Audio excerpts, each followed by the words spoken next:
नमस्कार, मैं डॉक्टर शिशिर उपाध्याय, आपका एशियन न्यूज में बहुत बहुत स्वागत है। आज हम मध्य के मंच में मध्य प्रदेश के मुख्यमंत्री डॉक्टर मोहन यादव की सरकार इस बार कैबिनेट बैठक महेश्वर में करने जा रही है। बीजेपी सरकार का उद्देश्य है कि प्रदेश का सर्वांगीण विकास हो, लिहाजा सरकार प्रदेश के विभिन्न क्षेत्रों में कैबिनेट बैठक करती है और इससे लोगों को जोड़ने का प्रयास कर रही है। इसी बहाने बैठक वाले क्षेत्रों में तैनात अधिकारियों को सक्रिय किया जाता है और अनन फनन में सरकार को दिखाने के लिए ही सही इलाके में विकास कार्यों में गति आ जाती है। कई बार तो बरसों से लंबित काम भी इसी बहाने हो जाते हैं, तो आमजन इस कैबिनेट से राहत महसूस करते हैं। मोहन सरकार के इस प्रयोग का कांग्रेस ने डेस्टिनेशन कैबिनेट का नाम दिया है। कांग्रेस ने कहा है कि जनता को कैबिनेट के फैसलों से मतलब है, कैबिनेट कहाँ कर रहे हैं इससे नहीं। डेस्टिनेशन कैबिनेट का लाभ गुजरात की कुछ कंपनियों को मिलता है, यह आरोप कांग्रेस ने लगाए हैं। कुछ कंपनियों के टेंट तंबू जरूर लग जाते हैं, सारे व्यापार पर गुजरात का कब्जा हो रहा है। इसके लिए सरकार की कोई योजना नहीं है, सिर्फ डेस्टिनेशन कैबिनेट करते रहते हैं। आइए इस पर चर्चा शुरू करने से पहले सुनते हैं कि भाजपा कांग्रेस के जनप्रतिनिधियों का क्या कहना है। देखिए, जीतू पटवारी जब स्वयं मान रहे हैं कि कांग्रेस पार्टी एक कैंसर है, तो कैंसर को कौन नष्ट कर सकता है? कांग्रेस तो स्वयं समूल नष्ट होने की ओर आगे बढ़ रही है। कांग्रेस पार्टी ने सदैव ही अनुसूचित जाति वर्ग का अपमान किया, बाबा साहब का अपमान किया, वंचितों के साथ लगातार शोषण की मानसिकता को आगे बढ़ाया और उसी का परिणाम है क्या देश का प्रत्येक वर्ग कांग्रेस पार्टी को एक अविश्वास की भावना के साथ देखता है।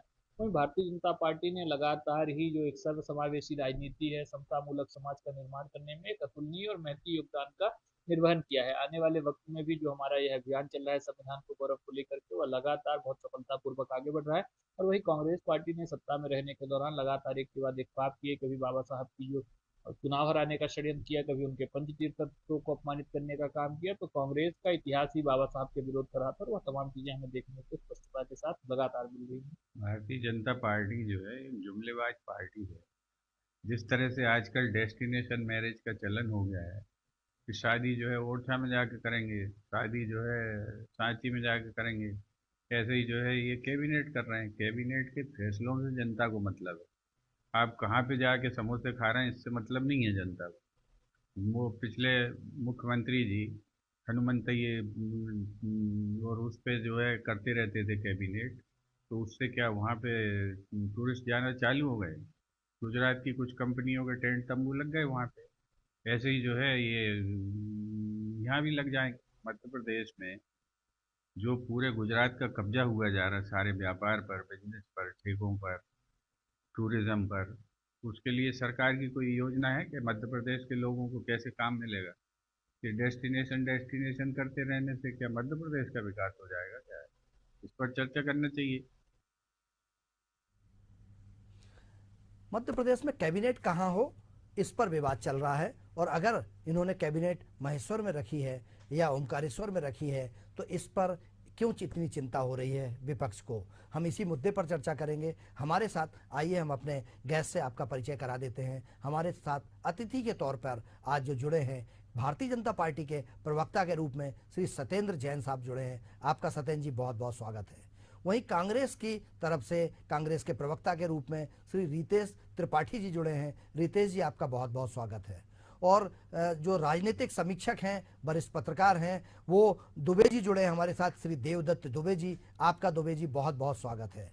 मैं सबसे पहले सत्येंद्र जैन जी के पास आना चाहता हूं। सत्येंद्र जी, ये जो आप कर रहे हैं कैबिनेट, और कैबिनेट करने के दौरान कांग्रेस का, खासकर भूपेंद्र गुप्ता जी का ये कहना है कि ये आप लोग डेस्टिनेशन जिस तरीके से कर रहे हैं इससे गुजरात के व्यापारियों को लाभ मिलता है। हालांकि जब भाजपा के प्रवक्ता बोल रहे थे तो उन्होंने इस पर कुछ नहीं बोला। उन्होंने सिर्फ ये कहा कि वो अंबेडकर पे चले गए, चूंकि 27 तारीख की उस पर चर्चा करने लगे, विषय से भटक कर वो प्रवक्ता अपना बयान दे रहे थे। क्या लगता है आपको कि इस पर क्यों कांग्रेस इतना हो हल्ला कर रही है? देखिए डॉक्टर साहब, एक कांग्रेस जो विरोध करती है, और कांग्रेस विरोध कर रही है हमारे पर्यटन क्षेत्रों का जो विकास हो रहा है। कांग्रेस विरोध कर रही है हमारे जो भारत के स्वनाम धन्य विभूतियां हैं, जिन्होंने इस भारत राष्ट्र के निर्माण में अपना योगदान दिया है। जिस प्रकार से चाहे वो रानी दुर्गावती हो या लोक माता अहिल्याबाई हो या महारानी लक्ष्मीबाई हो, या राजा भोज हो भोपाल से, या छत्रसाल जी, महाराजा छत्रसाल जी हो बुंदेलखंड केसरी। तो ये सारी जो महान विभूतियां हैं, इन विभूतियों का अपमान भी कांग्रेस कर रही है। अगर हम मध्य प्रदेश में, हमने कहा आपकी सरकार आपके द्वार, और जन जन के द्वार पर सरकार चली जाए, अगर हम उस भाव को लेकर के हमारी सरकार की जो कैबिनेट है, डॉक्टर मोहन यादव जी की जो कैबिनेट है, वो कैबिनेट विभिन्न अंचलों में जा रही है, विभिन्न क्षेत्रों में। अभी संग्रामपुर में जो रानी दुर्गावती जी के 500 वर्ष जयंती बनाई हमने, उसमें वहां संग्रामपुर में दमोह के पास में वहां रखी, तो वहां की, जबलपुर में की। और इस प्रकार से अब इसी दिशा में आगे बढ़ते हुए, जब रानी माता अहिल्याबाई हैं, जो होलकर साम्राज्य रहा है, जिस साम्राज्य ने भारत के सांस्कृतिक उत्थान में, सांस्कृतिक निर्माण में महती योगदान दिया, महनीय योगदान दिया है। हमने देखा किस प्रकार से देवी अहिल्या जी ने बनारस के अंदर 80 घाट का निर्माण कराया, या भगवान जो काशी का विश्वनाथ मंदिर है उसका निर्माण कराया, या अनेक जगह उन्होंने जो योगदान दिया। अपने राजपाट को तो संभाला ही, अपने राज्य के अंदर जो गोला बारूद की व्यवस्था है, जो सैन्य व्यवस्था है, जो राजस्व व्यवस्था है, और जो दंड प्रणाली है, दंड प्रणाली जो व्यवस्था रहती थी, उस व्यवस्था को भी संभाला। उस अनुशासन में भी समदर्शी होकर के दंड भी दिया। उन्होंने अपने पुत्र को भी दंडित किया था। आप तो ये बताइए, ये कैबिनेट की बात हो रही ना सत्येंद्र जी, क्योंकि कैबिनेट से इनका कहना है कि खर्चा बहुत ज्यादा हो जाता है, इतना पैसा बर्बाद होता है, टेंट में बर्बाद होता है, व्यवस्थाओं में बर्बाद होता है, अधिकारी जाते हैं, पैसा का। ये कांग्रेस की चिंता अर्थ को लेकर है। मेरी बात तो सुनिए जी। देखिए, ये कांग्रेस तो महाकाल का विरोध करती है। महाकाल, श्री महाकाल लोक बनने के बाद वहां पर जो जीडीपी है प्रति व्यक्ति की 3 गुना बढ़ गई। तो ये पर्यटन को हम अगर बढ़ा रहे हैं, अगर हम जा रहे हैं देवी माँ अहिल्या के पास, तो वो कुशल प्रशासक भी रही। तो हम कहते हैं माँ डॉक्टर मोहन यादव माँ लोक माता अहिल्या के पर्याय हैं, या महाराजा विक्रमादित्य के पर्याय हैं, या रानी दुर्गावती के पर्याय हैं, जो उनसे प्रशासनिक क्षमताएं देते हैं। तो निसंदेह उसको हम आगे बढ़ा रहे हैं। और उस ऐसी पुण्य भूमि महेश्वर से जब कैबिनेट होगी और जनहित के लिए, लोक कल्याण के लिए वहां से कुछ नई योजनाओं का जनता के लिए समर्पण भी होगा, लोकार्पण होगा, तो ये काम करने जा रहे हैं उस कैबिनेट के द्वारा। तो कांग्रेस उसका विरोध कर रही है। जन कल्याण की विरोधी भी है कांग्रेस, कांग्रेस पर्यटन की विरोधी भी है, कांग्रेस जो है विकास की विरोधी है। और जिस प्रकार से जुमलेबाज पार्टी कहा, अभी मैंने सुना उनके कांग्रेस के जो प्रवक्ता हैं भूपेंद्र जी को, तो सोचिए जुमलेबाज पार्टी आज कौन है। जो कहती थी, नेहरू जी कहते थे, पहले प्रधानमंत्री रहे, गरीबी हटाना है, गरीबी हटाना है। फिर इंदिरा जी आई, इंदिरा जी ने कहा गरीबी हटाना, गरीबी हटाना है।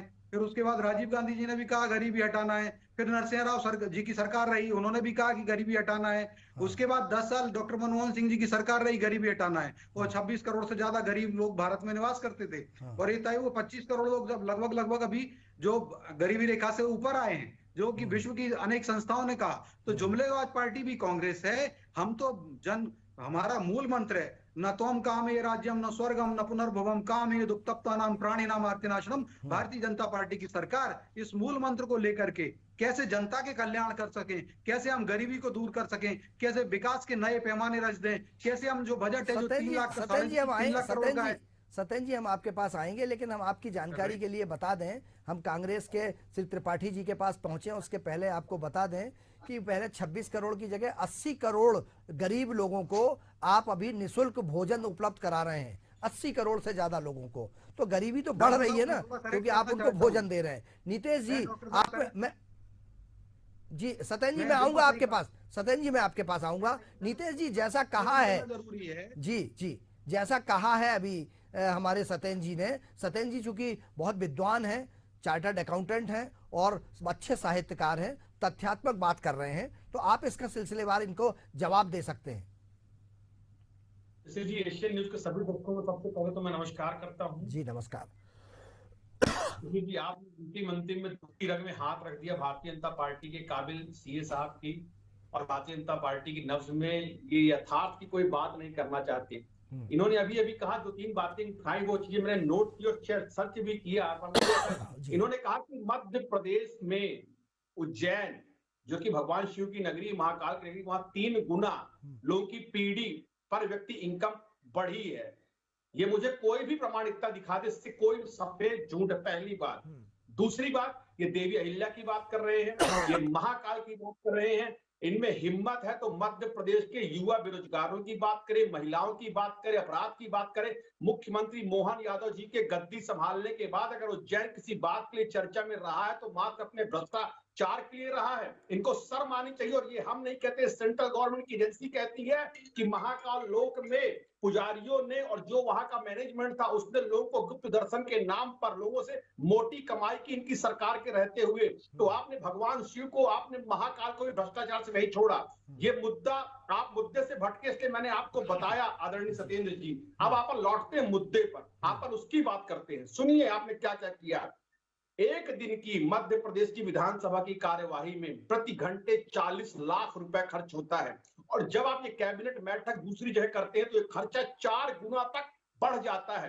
पूरी ब्यूरोक्रेसी को, पूरे एडमिनिस्ट्रेशन को, पूरे विधायकों को और पूरे मैनेजमेंट को शिफ्ट करना पड़ता है। जो प्रदेश 4 लाख करोड़ कर्ज में दबा हुआ हो, जिस प्रदेश के प्रत्येक व्यक्ति के अंदर 52,000 रुपए का कर्ज हो, जिस प्रदेश में हर महीने सरकार चलाने के लिए 5,000 करोड़ रुपए कर्ज लेना पड़ता हो, जिसकी सालाना ब्याज 3 साल में उतनी पहुंच जाती 5,000 करोड़, उस प्रदेश में प्रत्येक व्यक्ति कर्जे में, और जिस प्रदेश में किसान आत्महत्या पे, महिला अत्याचार पे, गिरती हुई जीडीपी पे प्रदेश के शीर्ष 5 राज्यों में हो। और बताता हूं, आपके माननीय मुख्यमंत्री जी के घर के 4 कदम दूरी पर ही महिलाओं का बलात्कार होता है, जिसे आप माननीय मुख्यमंत्री कहते हैं, यशस्वी मुख्यमंत्री कहते हैं। और सबसे बड़ी बात, आप कहते हैं ब्यूरोक्रेसी को टाइट करेंगे। शिशिर जी, आपने इनका सुना, जब टाइट करेंगे तो मैं इनकी ब्यूरोक्रेसी की हकीकत की परत दर परत को खेलना शुरू करता हूं। सुनिए, इनके उप मुख्यमंत्री के हाथ 1800 करोड़ के एमडी ड्रग्स के, जो उसमें मुख्य अभियुक्त है, उसके कंधे पर पाया गया। एक नहीं, हजारों फोटो हैं।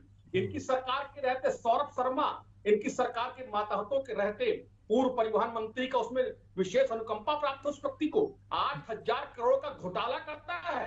और इनकी सरकार के मुंह से झाग जम जाता है, इनके मुंह से शब्द नहीं निकलता। इनकी सरकार में पूरे भोपाल में भ्रष्टाचार का गढ़ बन चुका है। इनकी सरकार में पूरा प्रदेश कर्जे में डूबा हुआ है। और भोपाल ड्रग्स हो या अफीम हो, इनके मंत्री इस बात को कहते हैं। कैलाश विजयवर्गीय ने कहा कि पूरे प्रदेश में हजारों करोड़ का ड्रग्स सप्लाई होता है, पर मैं उनका नाम नहीं बताऊंगा, ये आपके मंत्री का कहना है, मैं नहीं कहता हूं। और आपकी सरकार के वरिष्ठतम मंत्री, चाहे कैलाश विजयवर्गीय हो, चाहे प्रहलाद पटेल हो, मुख्यमंत्री के साथ भरी कैबिनेट में तू मैं कहते हो। जिस प्रदेश की सरकार निरंकुश हो गई हो, वहां पर आम जनमानस अपने जीने के लिए जद्दोजहद कर रहा है। मुझे तो शर्म आती भारतीय जनता पार्टी प्रवक्ताओं की जनहित निर्णय लेने की जगह रितेश जी रोज निकलने ड्रामे करते हैं, इवेंट मैनेजमेंट कंपनी चलाते हैं। अपने गिरेबान पे आपको सत्येंद्र जी झांकने की आवश्यकता है। रितेश जी, हम जो जिस मुद्दे पे चर्चा कर रहे हैं, हम कैबिनेट की बात कर रहे हैं।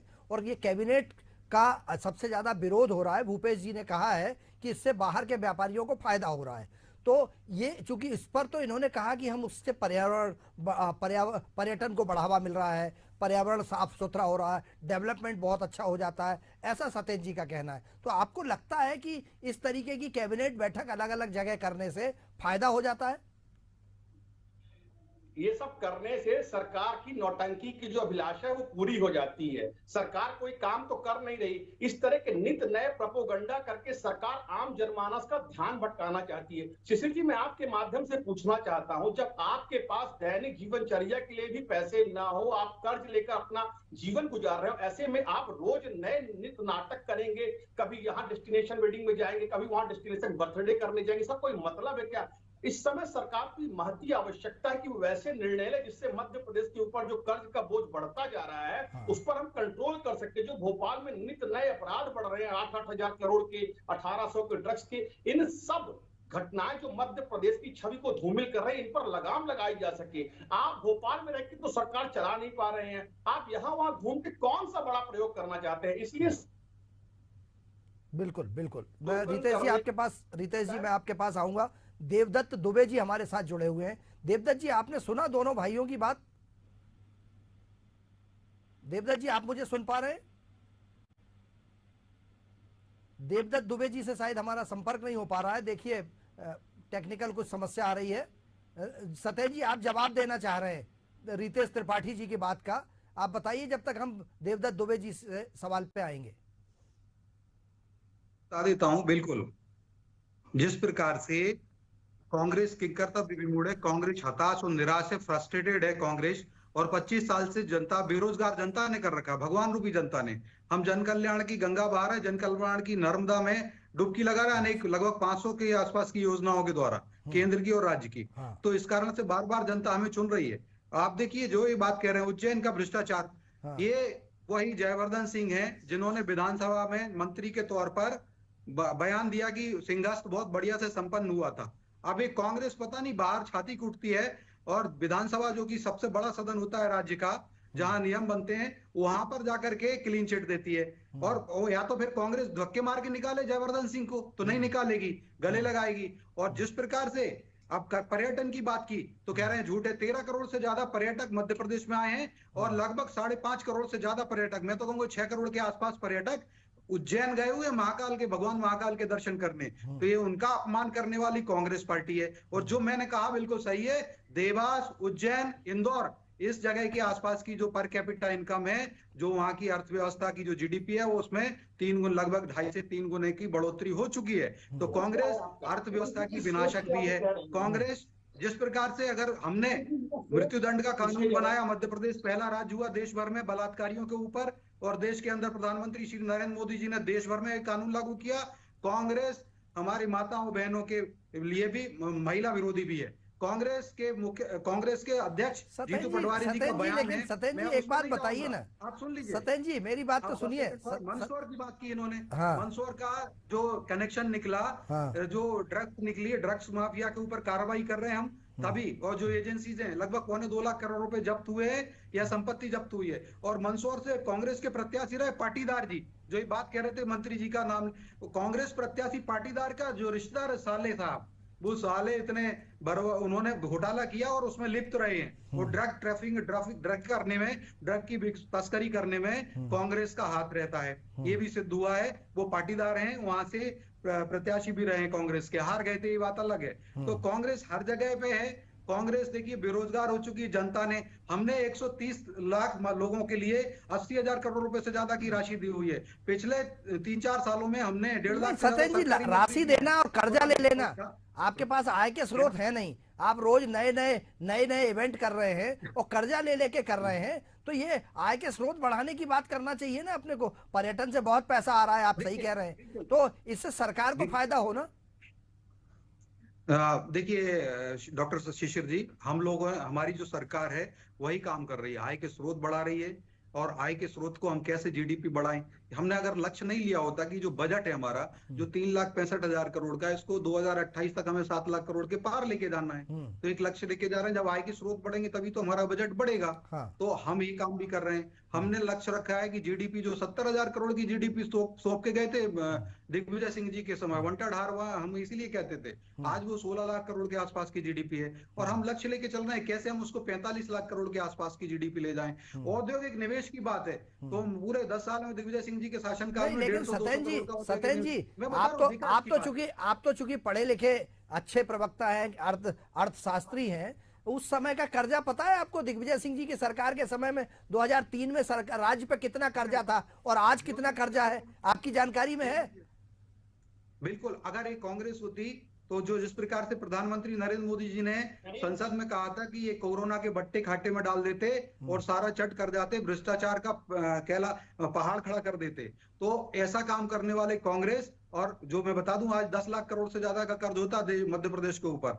हमने अगर कहें बजट टू जीडीपी टू डेप्ट रेशो अगर देखेंगे, जो जीडीपी टू डेप्ट रेशो है उस समय लगभग 40% हो गया था दिग्विजय सिंह जी के समय। बजट होता था 18,000 करोड़ का, तो कर्जा हो गया था 28,000 करोड़ का। ये मैं आपको बता रहा हूँ, जो लास्ट बजट दिग्विजय सिंह जी का था वो 18,000 करोड़ का था और कर्ज था 28,000 करोड़ से ज्यादा।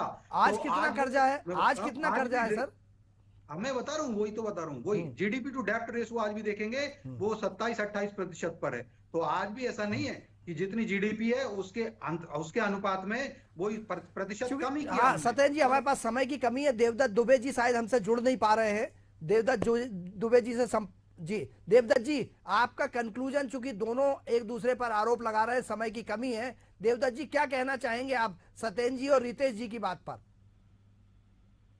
देखिए, दोनों अपना अपना पक्ष रख ही रहे हैं। हाँ। लेकिन बात जो है कि कैबिनेट कहाँ, वो अपने अपने कारण होते हैं, मुख्यमंत्री इस तरह के प्रयोग करते रहते हैं। हाँ इसके कुछ फायदे भी हैं। देखिए उस जहाँ पर क्या, वहाँ पर प्रशासन अलर्ट हो जाता है, आसपास की जो समस्याएं हैं वो कुछ हल होती, रोड बन जाते। हाँ लेकिन नुकसान ये है कि व्यय होता है, हम्म, मंत्री लोग वहाँ 100 से 200 स्कूल जाते हैं। हाँ और पिछले दिन यहाँ उनकी हाँ तो दोनों के अपने अपने कारण हैं वो है। लेकिन असल बात यही कि कैबिनेट में क्या निर्णय हो रहा है, हाँ ये बहुत महत्वपूर्ण है। हाँ और कई बार ऐसा देखना है कि कैबिनेट होती है हाँ तो समस्या पहले हल हो जाती है, जिससे कि लोगों को लगे कि हाँ कैबिनेट को फायदा हुआ। एक संसद जैसे दमोह में अभी गाँव के लिए घोषणा हुई थी, हाँ तो निर्णय होते घोषणा कि अमल हो जाए, जहाँ कैबिनेट हल हो रही। और यदि इन पर हुआ तो केवल एक जैसा रहेगा और कहीं भाई और भी कहीं जाके, तो कुल मिलाकर यही है कि निर्णय लेते हैं अमल कहीं बहुत अच्छा है, ये हो सकता है। और देवदत्त जी, आपकी आवाज में अभी अपने टेक्निकल टीम को बोलता हूं कि आपकी आवाज ठीक करे, जब तक मैं रितेश जी के पास आता हूं। रितेश जी, देवदत्त जी का भी ये कहना है कि ये निर्णय सरकार करती है कि कहां पे कैबिनेट हो, लेकिन वो जो कैबिनेट के निर्णय होते हैं उसका पालन हो और जनता तक उसका फायदा पहुंचे। क्या कहना है आपका? देखिए, पहली बार तो भारतीय जनता पार्टी जो प्रवक्ता हैं वो कोई भी तैयारी करके नहीं आते। इस बात का मुझे बहुत दर्द है, क्योंकि मध्य प्रदेश में 18 लाख करोड़ की जीडीपी नहीं है, 13,63,000 करोड़ की जीडीपी है। इनसे आपने पूछा के समय कितना शासनकाल में खर्च था, वो कम था 20,000 करोड़ रुपए का। आज हर साल सरकार 20,000 करोड़ रुपए ब्याज में सब्सिडी भरती है, ब्याज को 20,000 करोड़ रुपए भरती है सरकार। सरकार केंद्रीय सरकार ने पैकेज में रखा है। और जब भी आप बात करेंगे बीच में चालू कर देते हैं। आप सीए है, थोड़ा तो बात की गंभीरता का ध्यान रखिए, उंगली मत दिखाइए, जवाब दीजिए। आपने कहा कि 500 मैं कह रहा हूँ, अगर आप बिल्कुल सत्य मैं जवाब देता हूँ। अगर आपने सुनने का धैर्य नहीं है तो बेहतर है कि टीवी में कर दी जाए। नहीं, आप जवाब दीजिए। आप रितेश जी बोलिए। कांग्रेस के अंदर जीतू पटवारी जी सबसे बड़े असफल पटवारी होने के बाद अब वो डॉक्टर भी बन रहे हैं, एक बहुत बड़े ऑन्कोलॉजिस्ट बन रहे हैं, और कांग्रेस के अंदर गुटबाजी का कैंसर भी निकाल के दिया उन्होंने।